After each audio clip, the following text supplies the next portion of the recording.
नमस्कार दोस्तों, मैं हूं देवांग और साइबर वर्ल्ड के एक और नए एपिसोड में आपका स्वागत है। दोस्तों, आज के वीडियो में हम OFS टॉप 10 API की 2023 की एक और नई वल्नरेबिलिटी सीखने वाले हैं, जिसका नाम है अनरिस्ट्रिक्टेड रिसोर्स कंजम्पशन। जी हाँ दोस्तों, इस वल्नरेबिलिटी को हम सीखने वाले हैं कि वल्नरेबिलिटी क्या है, उसका इम्पैक्ट क्या है, ठीक है, ये कैसे होती है और एग्जाम्पल के साथ समझने वाले हैं। तो चलिए शुरू करते हैं वीडियो को। लेकिन दोस्तों, वीडियो में आगे बढ़ने से पहले अगर आपको हमारे वीडियोस पसंद आ रहे हैं तो इन्हें लाइक ज़रूर किया कीजिए, ताकि आपके एक लाइक से हमारा मोटिवेशन बढ़े और हम ऐसे ही वीडियोस आपके लिए लाते रहें। और दोस्तों, अगर अभी तक आप हमारी चैनल पर नए हैं और आपने हमारी चैनल को सब्सक्राइब नहीं किया तो नीचे दिए गए सब्सक्राइब बटन पर क्लिक करके बाजू में दिए गए बेल आइकन को दबा के ऑल पे क्लिक करना बिल्कुल मत भूलिएगा, ताकि ऐसी ही साइबर क्राइम, एथिकल हैकिंग की वीडियोस आपको मिलती रहे और आप ऐसे ही सब कुछ सीखते रहें। तो चलिए दोस्तों, फिर से एक और बार आ चुके हैं हम अपने लैपटॉप की स्क्रीन के ऊपर, और आज के वीडियो में हम OFS टॉप 10 API 2023 की फोर्थ वल्नरेबिलिटी, जिसका नाम है अनरिस्ट्रिक्टेड रिसोर्स कंजम्पशन, उसे देखेंगे और उसे जानेंगे, सीखेंगे। तो सबसे पहले यहाँ पे बात करें थ्रेट एजेंट्स या फिर अटैक वेक्टर्स की, तो एक्सप्लॉयटेबिलिटी एवरेज है और इसे कैसे एक्सप्लॉयट कर सकते हैं, ठीक है। जैसे कि डॉस अटैक्स हम करते हैं ना, जैसे कि एक साथ बहुत सारी रिक्वेस्ट किसी भी रिसोर्स के ऊपर, यानी कि CPU के ऊपर, क्लाउड के ऊपर एक साथ बहुत सारी रिक्वेस्ट भेज दे, और अगर उन रिक्वेस्ट के थ्रू हम किसी भी रिसोर्स को ब्लॉक कर दे या फिर किसी भी रिसोर्स को मान लीजिए डैमेज कर दे, तो यहाँ पे अनरिस्ट्रिक्टेड रिसोर्स कंजम्पशन हो जाएगा, ठीक है, और वो एक्सप्लॉइट हो जाएगा। अब दोस्तों, सिक्योरिटी वीकनेस की बात करें तो डिटेक्टेबिलिटी बहुत ही ईजी है। किसी भी एंड पॉइंट को हमें ढूंढना है जिसमें कि रेट लिमिटिंग लगा हो, या फिर किसी भी चीज़ का रेट यहाँ वहाँ पे फिक्स ना हो, ठीक है। वो कैसे होता है वो हम आगे एग्जाम्पल में देखेंगे, तब आपको समझ में आ जाएगा। तो आपको ऐसी चीज़ ढूंढनी है जहाँ पे किसी भी चीज़ का रेट वहाँ पे फिक्स ना किया हो, रेट फिक्स ना किया हो। इसका सेंस मतलब कोई भी आपको किसी भी चीज़ को अगर आप एक से ज़्यादा बार उसमें परफॉर्म कर सकते हैं, तो वो चीज़ अगर उन्होंने रिस्ट्रिक्ट ना की हो, तब जाके हम इसकी एक्सप्लॉयटेबिलिटी कर सकते हैं, और इसी वजह से इसकी डिटेक्टेबिलिटी ईजी है, ठीक है।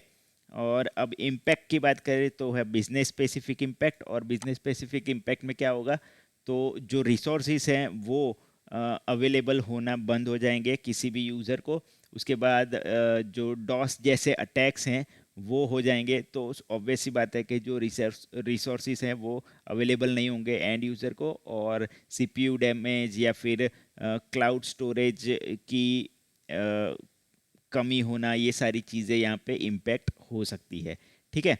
अब बात करते हैं एक्चुअल वल्नरेबिलिटी के बारे में कि क्या है अनरिस्ट्रिक्टेड रिसोर्स कंजम्पशन। तो an API is vulnerable if at least one of the following limits is missing or set improperly, too high or too low, ठीक है। तो नीचे एक लिस्ट ऑफ जो है लिमिट्स दी गई हैं, जो कि अगर उस एंड पॉइंट में, API के एंड पॉइंट में अगर मिसिंग होगी, तो या फिर अनअप्रोप्रिएट सेट की होगी, तो यहाँ पे हो सकता है कि ये जो वल्नरेबिलिटी है उस API में हो सकती है। तो सबसे पहला यहाँ पे है एग्जीक्यूशन टाइम आउट। किसी भी टास्क को एग्जीक्यूट करने के लिए कुछ टाइम फ्रेम यहाँ पे बाउंड किया होना ज़रूरी है। अगर टाइम आउट सेट नहीं किया है, ठीक है, या फिर बहुत इनअप्रोप्रिएट सेट किया है, बहुत ही ज़्यादा टाइम आउट, यानी कि बहुत ही ज़्यादा टाइम के लिए सेशन एनेबल है ऐसा रखा है, बहुत ही कम टाइम के लिए सेशन एनेबल है ऐसा रखा है, तो यहाँ पे इस वल्नरेबिलिटी को हम डिटेक्ट करके एक्सप्लॉइट कर सकते हैं। दूसरी चीज़ है मैक्सिमम अलोकेबल मेमोरी, यानी कि मेमोरी एलोकेशन की या तो कोई लिमिट सेट नहीं की है, या फिर अगर लिमिट सेट की है तो बहुत ही कम या फिर बहुत ही ज़्यादा सेट की है, तो भी API आपकी वल्नरेबल हो सकती है। नेक्स्ट है दोस्तों maximum number of file descriptors, ठीक है। तो नंबर ऑफ फाइल डिस्क्रिप्टर्स भी आपने अगर प्रॉपरली सेट नहीं किए हैं या फिर सेट ही नहीं किए हैं, तो भी ये वल्नरेबल हो सकती है API इस वल्नरेबिलिटी से। नेक्स्ट है मैक्सिमम नंबर ऑफ प्रोसेसेस। एक साथ कितनी प्रोसेसेस को आप प्रोसेस करेंगे या फिर कितनी प्रोसेसेस आनी चाहिए, उसको भी अगर आपने, उसकी रेट भी आपने अगर लिमिट नहीं की है या फिर इनअप्रोप्रिएट सेट की है, तो भी आपकी API जो है इस वल्नरेबिलिटी से वल्नरेबल हो सकती है। अब नेक्स्ट है मैक्सिमम अपलोड फाइल साइज, यानी कि आपकी एप्लीकेशन में मान लीजिए कोई ऐसी फंक्शनलिटी है जहाँ पे किसी फाइल को अपलोड करना है और उस फाइल की साइज़ को आपने डिफाइन नहीं किया है कि कितने साइज़ तक की फ़ाइल, यानी कि 2 MB 5 MB तक की फ़ाइल ही आप अपलोड कर सकते हैं। ऐसी लिमिट अगर आपने सेट नहीं की है या फिर की है तो बहुत ही कम या बहुत ही ज़्यादा सेट की है, तो भी ये वल्नरेबिलिटी आपकी एपीआई में आ सकती है। नेक्स्ट है number of operation to perform in a single API client request. मान लीजिए कोई क्लाइंट एपीआई को रिक्वेस्ट कर रहा है, तो उस एक रिक्वेस्ट के अंदर आपको कितने नंबर ऑफ ऑपरेशंस परफॉर्म करने हैं वो भी डिफाइन करना आपको ज़रूरी है। मान लीजिए आपने वो डिफाइन नहीं किया है तो भी आपकी एपीआई वल्नरेबल हो सकती है, और अगर बहुत कम या बहुत ज़्यादा ऑपरेशंस परफॉर्म करना आपने डिफाइन किया है तो भी आपकी जो एपीआई है वो वल्नरेबल हो सकती है। अब नेक्स्ट यहाँ पे है number of records per page to return in a single request response. ठीक है, तो यहाँ पे ये भी बहुत इंपॉर्टेंट है कि आप जब रिस्पॉन्स भेज रहे हैं या फिर रिक्वेस्ट ले रहे हैं तो आपको कितने रिकॉर्ड पर पेज, एक पेज अगर आपको दिख रहा है तो उस पेज के रिक्वेस्ट में या फिर रिस्पॉन्स में कितने रिकॉर्ड्स आपको डिस्प्ले करने हैं वो भी आपको सेट करना ज़रूरी है। अगर उसकी लिमिट भी आप सेट नहीं करते हैं तो भी आपकी एपीआई जो है वो वल्नरेबल हो सकती है। और यहाँ पे लास्ट पॉइंट यह आता है कि third party service providers spending limit. तो थर्ड पार्टी सर्विस प्रोवाइडर्स जो आपके हैं आपकी एपीआई के, उनको आप कितना स्पेंड कर रहे हो पर ट्रांजैक्शन या कुछ भी आपने जो भी डिसाइड किया है उसको आप कितना सेट कर रहे हो, उसकी लिमिट भी आपने अगर सेट नहीं की है तो भी आपकी एपीआई जो है वो वल्नरेबल हो सकती है। वो कैसे, ये अभी अब एग्जांपल में आपको दिखाऊंगा तो आपको पता चल जाएगा। चलिए अब देखते हैं दोस्तों एग्जांपल, और एग्जांपल में क्या है, social media network implemented a forgot password flow using SMS verification. ठीक है, एक सोशल मीडिया एप्लीकेशन या फिर वेबसाइट है जिसमें फॉरगॉट पासवर्ड का फंक्शन है, फ्लो है, और उसको एसएमएस वेरिफिकेशन के थ्रू, यानी कि जब आप फॉरगॉट पासवर्ड पे क्लिक करेंगे और अपना मोबाइल नंबर डालेंगे तो आपको एसएमएस आएगा, उस ओटीपी से आपको वेरीफाई करना है और उसके बाद ही आपको अपना पासवर्ड जो है वो दिखेगा या फिर चेंज करने को मिलेगा। अब enabling the user to receive one time token via SMS in order to reset their password. जैसे कि मैंने अभी आपको बताया कि अगर पासवर्ड रीसेट करना है तो आपको एक वन टाइम टोकन आएगा, ठीक है, ओटीपी आएगा जिसकी मदद से आप पासवर्ड चेंज कर पाएंगे। ठीक है, once a user click on forgot password, ठीक है, जब यूज़र फॉरगॉट पासवर्ड पे क्लिक करता है API call is sent from the user's browser to the back end API. यानी कि मान लीजिए आपने जब फॉरगॉट पासवर्ड पे क्लिक किया तो आपके ब्राउज़र से जो एपीआई एंड पॉइंट है बैक एंड में, ठीक है, उसके ऊपर जो है वो रिक्वेस्ट जाएगी। ठीक है, अब यहाँ पे क्या होगा, रिक्वेस्ट में तो पोस्ट रिक्वेस्ट होगी और एंड पॉइंट होगा इनिशिएट द फॉरगॉट पासवर्ड। ठीक है, इस एंड पॉइंट पे काम चलेगा। स्टेप 1 आएगा यूजर्स नंबर, तो उसने नंबर डाला होगा, और उसके बाद क्या लिखा है, then behind the scene API call is sent from the backend to a third party API that takes care of SMS delivering. तो आपका जो एपीआई है वो थर्ड पार्टी एपीआई को कॉल करता है।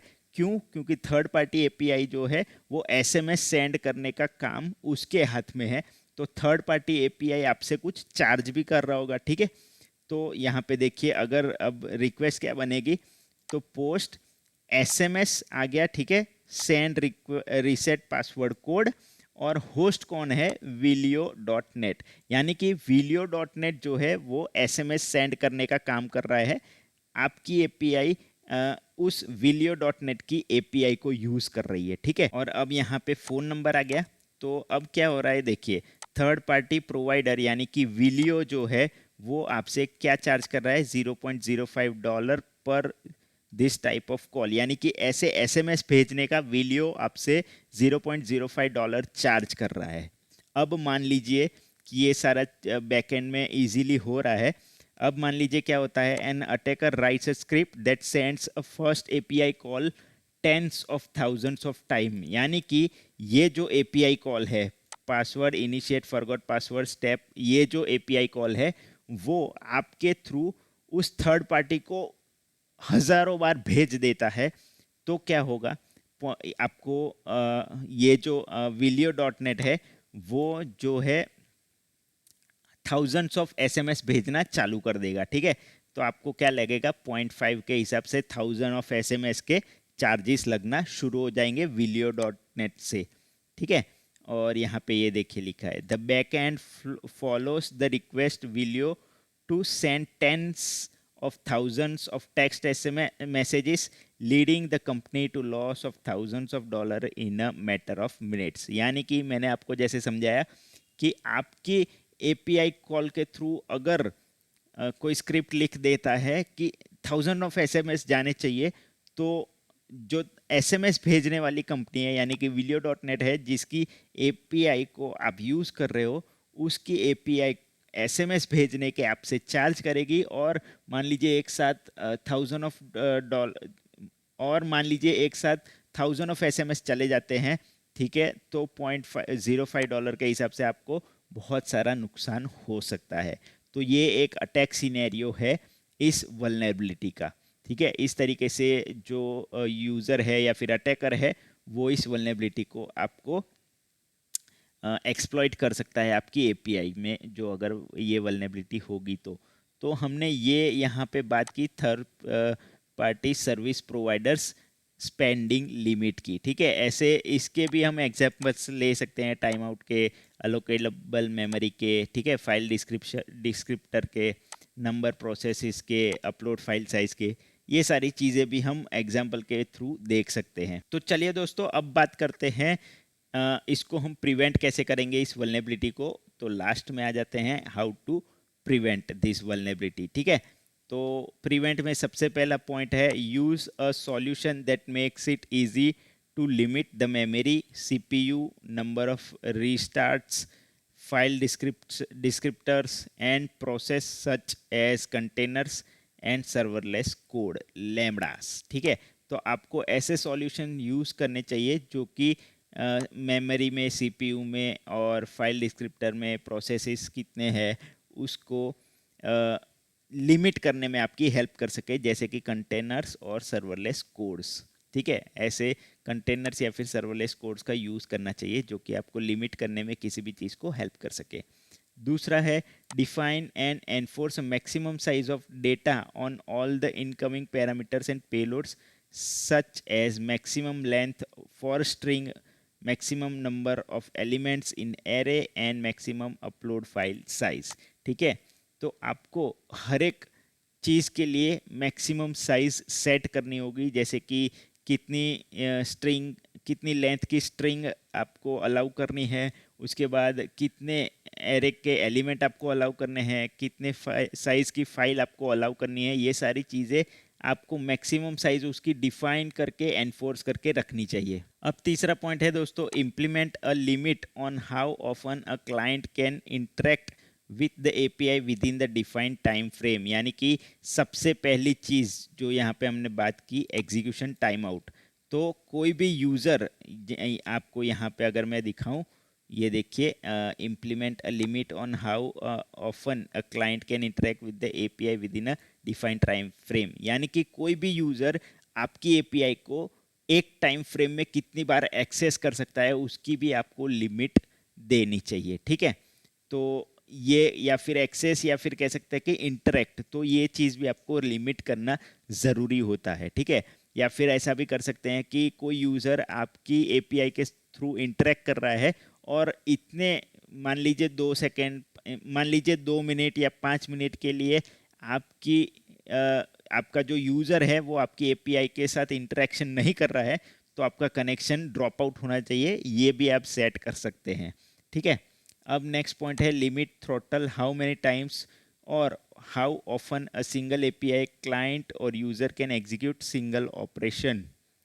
ठीक है, एग्जाम्पल, वैलिडेट ओटीपी और request password recovery without visiting one time URL. तो आपको ये भी डिफाइन करना पड़ेगा कि एक यूज़र है वो कितनी बार ठीक है, किसी ऑपरेशन को एग्जीक्यूट कर सकता है। यानी कि जैसे कि हमने OTP वाला जो ऊपर वाला एग्जांपल देखा कि एक यूज़र जो है वो कितनी बार OTP भेज सकता है, या फिर कितने टाइम के बाद अगर दूसरा OTP भी आप उसको भेजना है तो कितने टाइम के बाद वो भेज सकेगा, वो भी आपको लिमिट सेट करनी पड़ेगी।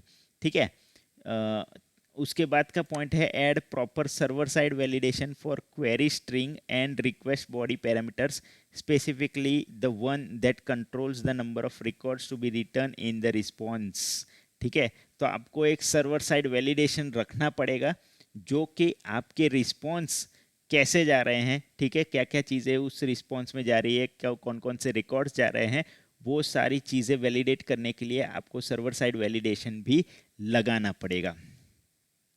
और उसके बाद लास्ट पॉइंट यहाँ पे दोस्तों आता है configure spending limit for all the service providers and API integrations when setting spending limits is not possible, billing alert should be configured। ठीक है, तो आप जिसका भी जिसके साथ भी अपनी API को इंटीग्रेट करते हैं उनके साथ आपको स्पेंडिंग लिमिट कॉन्फ़िगर करनी ज़रूरी है। जैसे कि ऊपर वाले एग्जांपल में देखा कि $0.05 आप स्पेंड कर रहे हैं एक SMS पे, तो मैक्सिमम आप कितना स्पेंड करेंगे, ठीक है, SMS के ऊपर, या फिर कितने बार आप स्पेंड करेंगे, उसको कॉन्फ़िगर करना आपको ज़रूरी है। और अगर वो चीज़ आप कॉन्फ़िगर नहीं कर सकते हैं, ठीक है, तो बिलिंग अलर्ट्स, यानी कि कोई भी बिल जनरेट हो रहा है, यानी कि ये जो $0.05 का आपको बिल जनरेट होगा उसका अलर्ट आपको आना चाहिए कि इतने SMS गए और उसका बिलिंग इतना हुआ।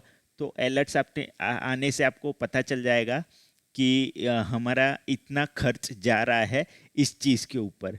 तो शायद हो सकता है कि हमारा रिसोर्स जो है वो लिमिट से एक्सीड हो रहा है और उसको एक्सप्लॉइट किया जा सकता है, किया जा चुका है, वो आपको समझ में आ जाएगा। तो ये सारी चीज़ें हैं आप कर सकते हैं प्रिवेंट करने के लिए अनरिस्ट्रिक्टेड रिसोर्स कंजम्पशन को। तो दोस्तों ये सारी चीज़ें मैंने आपको समझा दी। आई होप कि ये जो वल्नरेबिलिटी क्या है, कैसे होती है, और एग्जाम्पल और प्रिवेंशन जो कुछ भी मैंने समझाया वो आपको समझ में आ गया होगा।